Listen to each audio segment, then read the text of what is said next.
नमस्कार, मैं हूं आपके साथ मयंक। देखिए, ईरान के गुस्से की आग में अब पूरा मिडिल ईस्ट धधक रहा है, पूरा मिडिल ईस्ट जल रहा है और ऐसा लगता है कि मानो ईरान की सेना जो है वो पूरा मिडिल ईस्ट जलाने को तैयार है, इजराइल को जलाने को तैयार है और आर पार की जंग छिड़ी हुई है। देखिए, इसी बीच जो सबसे बड़ी खबरें निकल के सामने आई, अली खामेनी साहब को जिस तरह से हमला किया गया, उनकी शहादत हुई, उसके बाद ज़बरदस्त गुस्सा देखने को मिल रहा है। पाकिस्तान में कल क्या हुआ आपने देखा, बगदाद में क्या हुआ, और उसके बाद एक बार फिर ईरान ने बड़ा मिसाइल अटैक किया इजराइल के ऊपर और अरब मुल्कों के ऊपर। लेकिन देखिए, इसको लेकर अब ईरान से क्या कहा जा रहा है। ईरान की सेना की तरफ से जो संदेश आया कि इसका करारा बदला लिया जाएगा, और देखिए ईरान से क्या संदेश आया। ईरान से संदेश आया कि खामेनी साहब भले शहीद हो गए हों, लेकिन अब हर घर से एक खामेनी पैदा होगा, हर घर से एक खामेनी निकलेगा। देखिए, ये कहा जा रहा है कि ईरान की जो जनता है वो सेना से सिर्फ एक मांग कर रही है कि इसका बदला लिया जाए और एक ऑल आउट वॉर होना चाहिए। आखिरी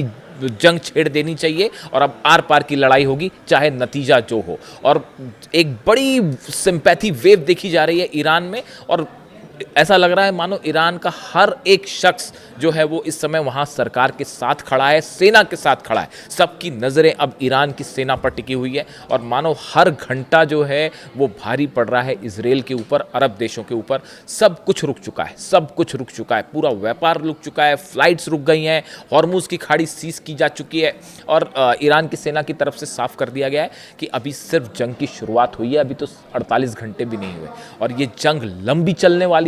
करारा जवाब दिया जाएगा, हर मोर्चे पर जवाब दिया जाएगा।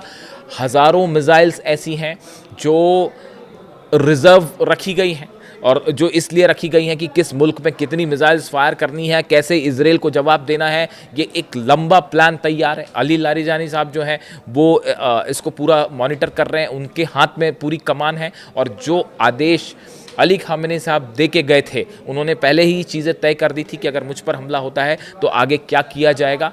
ये पहले से वो तय कर गए थे और उसी के मुताबिक अब ईरान की सेना आगे बढ़ रही। बताया जा रहा है 8 लाख सैनिक, एक बड़े जंग की तैयारी पूरी हो चुकी है। और जैसा कि डोनाल्ड ट्रंप की तरफ से कहा गया कि अगर आप नहीं झुकेंगे तो फिर से हमला होगा।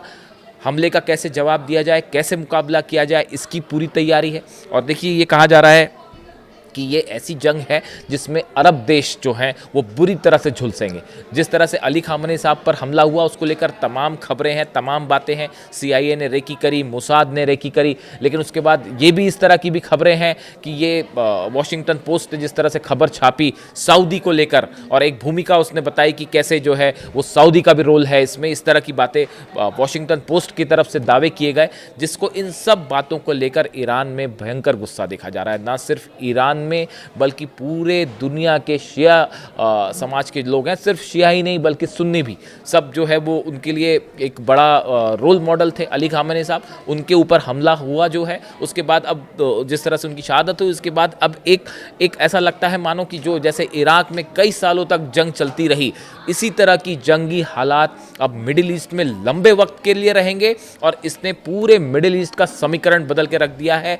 आने वाले दिनों में आगे अब क्या होगा, कैसे मिडिल ईस्ट में व्यापार से लेके ट्रेड, कॉमर्स, हर चीज़ ठप पड़ी हुई है। मानो ऐसा लगता है कि जंग के बीच में सब कुछ थम सा गया है और यहाँ से आगे हालात किस तरह से आगे बढ़ते हैं। क्या ईरान एक लंबी जंग कर पाएगा अमेरिका से? क्या अमेरिका हमले और करेगा? इजराइल की तरफ से और हमले होंगे?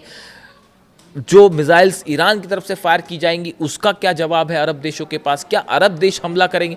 ये ऐसे तमाम सवाल हैं जिनके जवाब अभी साफ नहीं है। इनके लिए वक्त चाहिए होगा, लेकिन जो बात कही जा रही है, जो बात तय है, वो ये किसी भी सूरत में, देखिए कहा जा रहा है, ईरान की तरफ से बात साफ कर दी गई है, किसी भी सूरत में ईरान सरेंडर नहीं करेगा और एक बड़ी जंग के लिए ईरान तैयार है। इससे जुड़ा जो भी अपडेट होगा वो मैं आप तक पहुंचाऊंगा कि अगला डेवलपमेंट क्या होता है। कमेंट करके बताइए आपको वीडियो कैसे लग रहे हैं। Thank you so much.